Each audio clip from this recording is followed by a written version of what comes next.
So I think I'm going to show you how to make my lemon vinaigrette, which isn't exactly a different recipe from any other vinaigrette that you may have tried, but the way that I put it together, the certain steps that I take, might give you a couple tricks and tips that make it more enjoyable for you and is certainly a delicious dressing. So here we go. I start off with a shallot and a clove of garlic. I'm going to mince those up very fine and put them in my bowl. I'm going to follow it up with my lemons, and you can certainly zest the lemons as well as juice them, which is what I'm going to do. If you don't have a zester, don't worry about it. I'm going to add a little bit of Dijon mustard, salt and pepper. I also add a little extra splash of vinegar if I don't have enough juice from the lemons. This is a white balsamic vinegar that I'm going to use. And then once that's marinated for just a moment, I'm going to finish it off by adding my oil. And of course I'm using extra virgin olive oil to make this completely delicious. Just discard all of those paper whites. And then we're going to give this a really fine dice. And again, straight into the bowl. If you wanted to actually mince this garlic over a microplane, you could do that as well. I don't mind having some of the pieces a little bit bigger. All right, now let's tackle this shallot. And again, into our bowl. So up next are the lemons. And if you are going to take the zest off them, the one thing you don't want to do is cut your lemon first, because it's very hard to zest. So we're going to do a little zesting first, and I have my handy microplane. These are Meyer lemons. They smell great, and they are sort of extra sweet. In fact, if your lemons didn't have any kind of sweetness to them, I might add just a pinch of sugar. If using a regular big old-fashioned lemon that's a little bit more pale in color. These guys have a great flavor, a little sweeter. Like I said, they look a little bit more orange on their rind. And I think a lot of the flavor comes from the rind. So I've given a nice little zest to both of them, and then we're going to give them a cut. And actually, I'm going to use a little strainer to keep my seeds out of the bowl, and any kind of reamer that you like. I mean, I've used a fork, I've just used my hand. That's actually pretty good with this little guy today. But these little reamers really tend to get all of the juice out.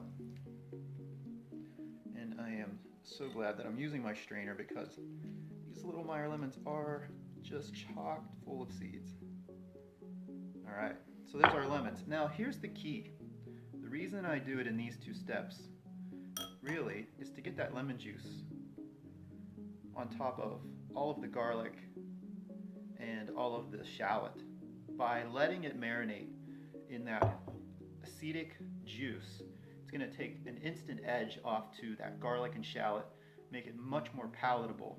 In fact, sometimes you see in recipes, if you're using some type of onion or allium, it actually recommends that you maybe soak it in a little bit of some kind of juice or vinegar to get rid of some of that bitter edge. So that's my big tip for this stage.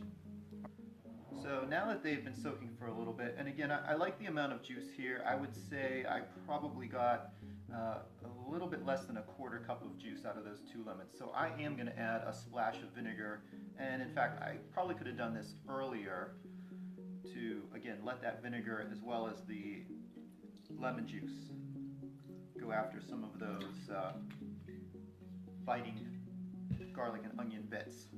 But that's about it. Again, bringing up to about a quarter cup of juice, so maybe just a couple tablespoons of simple vinegar. And again, I used a white balsamic. I like it. Regular white vinegar could do okay, whatever you have on hand. After that, we want to add a little bit of seasonings now. I like adding salt and pepper at this stage because it melts very easily and gets through the whole thing. So I'm going with a nice pinch, probably about a teaspoon of salt. And again, this is a dressing, so you want it to be highly flavored. And again, we can adjust that later. And a couple grinds of pepper. Again, we can always add more, you can't take away. So I'm going with 4. And then to let our oil get into all of this great dressing and make what they call an emulsification, and that is oil suspended in a liquid, we're going to add a tablespoon, actually let's cut it back to about a teaspoon of Dijon mustard. Maybe a little bit more. I really like Dijon. Okay, so there we are, we're away. And now we can give this a little bit of a whisk right now to get these items all incorporated. So I'm going to go with, again, my favorite olive oil. And you may have seen this around town, but we're going to start way up high and just a few drips at a time. And as you get going, you can maybe go a little bit faster because now you've started that emulsion. And you know what? I think we're there. It is definitely thicker, not quite as liquidy, and this dressing will only get better with time.